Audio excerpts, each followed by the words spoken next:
পতন হতে যে কামনা করি তো আল্লাহর কাছে আমরা সেইটি পাইছি। কৈখালী আব্দুর রহিম, পশ্চিম কৈখালী আব্দুর রহিম, বিএনপির সমর্থক আর না। বিএনপি এলাকা উন্নয়ন করিয়েছে তার চেয়ে দুর্নীতি করিয়েছে বেশি, যেটা উন্নয়ন করিয়েছে তার চেয়ে দুর্নীতি হয়েছে বেশি।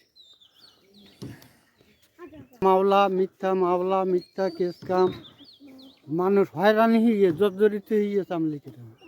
বাড়িতে ওটাই নিয়ে গেছে, কোনো মানুষ তো বাড়ি থাকতে পারেনি।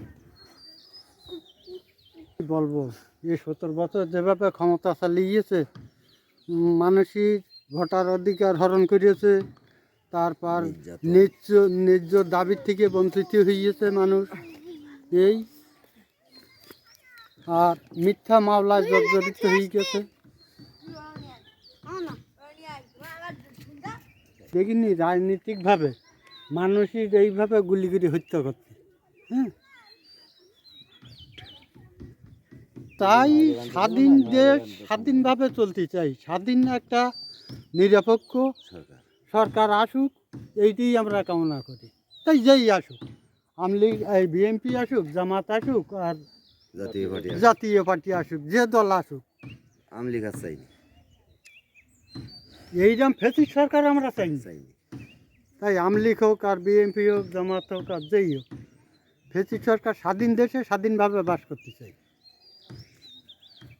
পার হয়েছে কি না এটা বলতে পারবো না, কিন্তু শোনা গেছে যে এইখান দিয়ে এই এলাকা দিয়ে পার হবে আমলিগের লোকজন। বহুত আছে না, এই রাস্তা যে কোন রাস্তায় ঢুকে পার হয়ে গেছে, হ্যাঁ, যে আমলিগের লোকজন পার হবে তা কেউ সামনাসামনি পায়নি, বা শোনা গেছে যে পার হবে হয়ে যাবে। রাত্রির ঘটনা, আমরা রাত্রি 10-8টার পরে সব শুয়ে থাকা পরে আমরা তো বাইরে থাকি না, কে পার করতে কে কীভাবে যাচ্ছে আসছে এসবগুলো আমরা খেয়াল করি। এখান তো বহুত রাস্তা আছে, নির্ধারিত যে এই রোডে যে পার আসবে, এই রোডে যাবে, বহুত দিয়ে যাবে আসবে, চুরির কাজ চুরির মতন করে। 5 বছরের মধ্যেই আমলি ক্ষমতায় আসতে পারবে না, ঠিক এটা যেটাই করিয়েছে। এই যে মুসলমান হিন্দু প্রত্যেকে নির্যাতিত হয়েছে আমলিগের কাছে, প্রত্যেকে, যার ফলে আমলিগের আর চায় না।